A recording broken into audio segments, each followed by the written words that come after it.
over what is possible. We must be willing to share God's love with others. Notice, if you will, the text says, they brought to him a deaf man who had an impediment in his speech. Now, while this could be looked upon as an act of evangelism, it is, there's something else going on. Whoever makes up they in the text that brought the man to Jesus not only had confidence in Jesus, but cared enough to do something that may not have had any direct benefit to them. That is when you're really engaging in God's love. Can you do something for somebody else that has absolutely no direct benefit to you? Come on.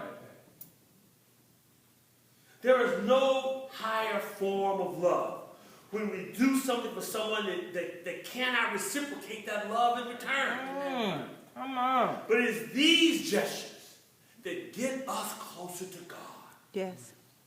There is no better way to confront your trials than by having the courage to do something for someone else, especially when someone else cannot reciprocate the gesture.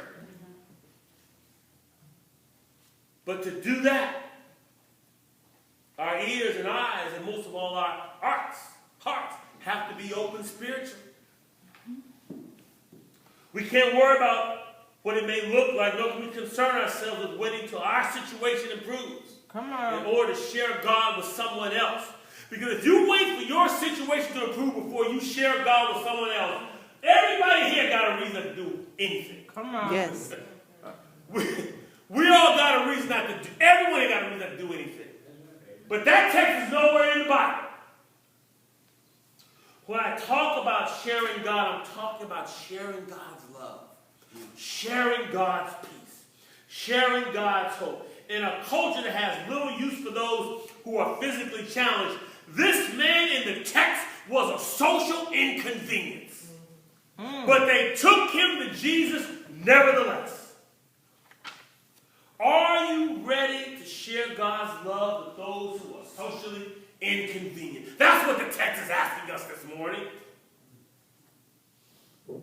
As I've said before, I'm quite proud of the way this church rallied several years ago to help that family who was victims of Katrina. You marshaled your resources together, not with the expectation that the family would somehow reciprocate, but rather simply because there was a need. I remember right after Katrina happened, somebody grabbed me and said, Pastor, I don't know what it is, but we got to do something. Because there was a need. Because that's why you did it.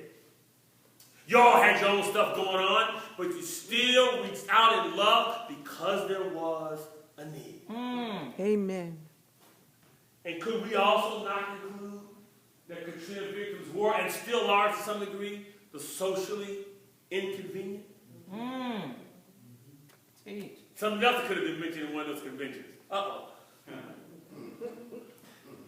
Part of your responsibility, part of your peace, part of your spiritual journey will always be directly linked to your willingness to share God's love with others.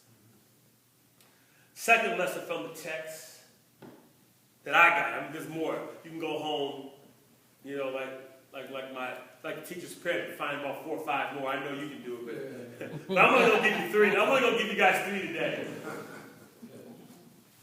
I got to get Ed home before 10 o'clock anyway.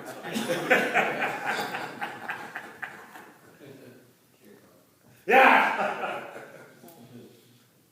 Second lesson, the text reminds us that Jesus touches our weak places.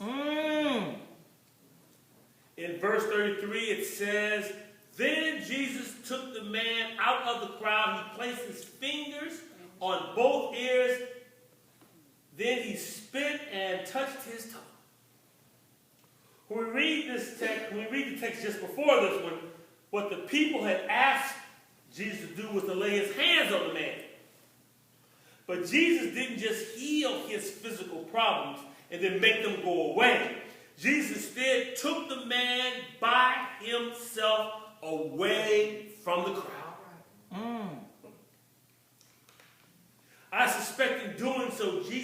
transforms the counter from one where a man was brought to the crowd to be healed, still makes it kind of dependent on the crowd, to a situation where the man could realize Jesus in his own authentic way, face to face, up close, and personal. That is the only way we can have an encounter with Jesus that's personal. So whatever the crowd did, this man has his own personal, unique encounter with Jesus that's unlike anybody else in the room. Is that not what our faith is? I can stand up here and tell you what I think this text says. I can quote Niebuhr, Schleiermacher, and Hegel, and Bonhoeffer, and Paul Tillich, and James Cone. But at the end of the day, it matters. What matters is your personal encounter with Jesus. Come on. Yes. Still focused on the uniqueness of the condition, Jesus did not say anything to the man directly. Instead, he looks to the heavens. He said one word, Ephata. He also put his fingers in the ears of this man, then he spit and touched the man's tongue. These are strange things indeed. You know, the Bible should have a disclaimer right here. Don't try this at home. I love you, Larry. If you did that, I gotta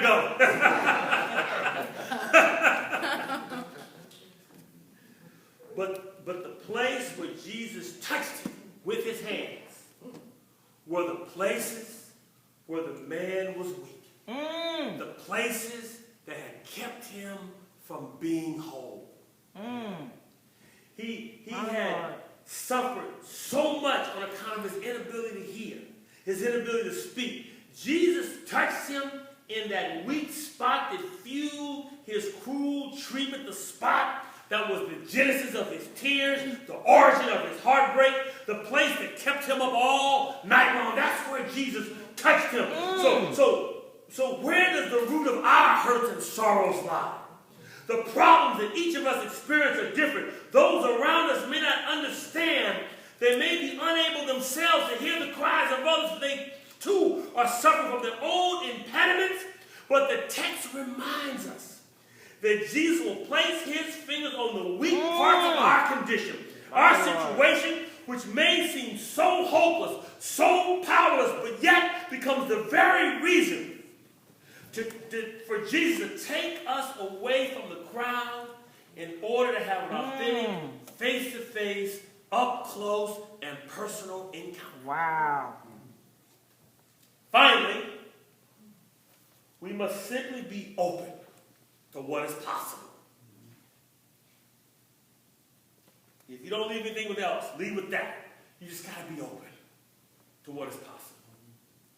Not what you want. Not what, you're trying to be Cecil B. DeMille and directing God to do certain stuff. You got to be open to what is possible. Jesus touched the man's ears and tongues and with his hands and looked up to heaven. And again he said, Ephata, which means be open. We are told that immediately his ears opened along with his ability to speak clearly. The focus here is not on the end result. We shouldn't focus on this man's healing. That's not the focus here. But Jesus' powerful declaration to each and every one of us sitting here this morning, be open.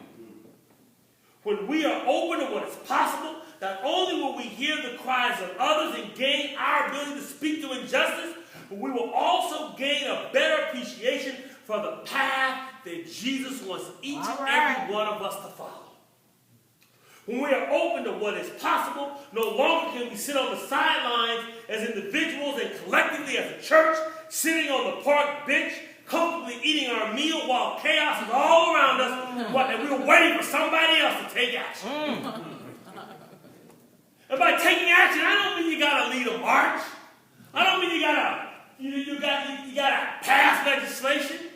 Taking action is inconveniently loving somebody else. Come on! Taking action is having a kind word. Taking action is making the law of Jesus infectious to somebody else's soul. When we are open, we can authentically invite Jesus in to touch those places of pain, those places of guilt, those places of remorse, those places that have also stagnated our spiritual growth. That does not mean that Jesus will necessarily remove the pain. Paul reminds us in 2 Corinthians, in the 12th chapter, 3 times, he asked Jesus to remove the thorn that was in his flesh, but instead of removing the thorn, the Lord said to him, my grace is sufficient. Come on. I don't know what it is for you. The thing that's causing you the most pain, that which Jesus needs to touch, may also be the very thing that Jesus needs to make you a better person. Come on. And the permanent removing may be removing part of your spiritual growth.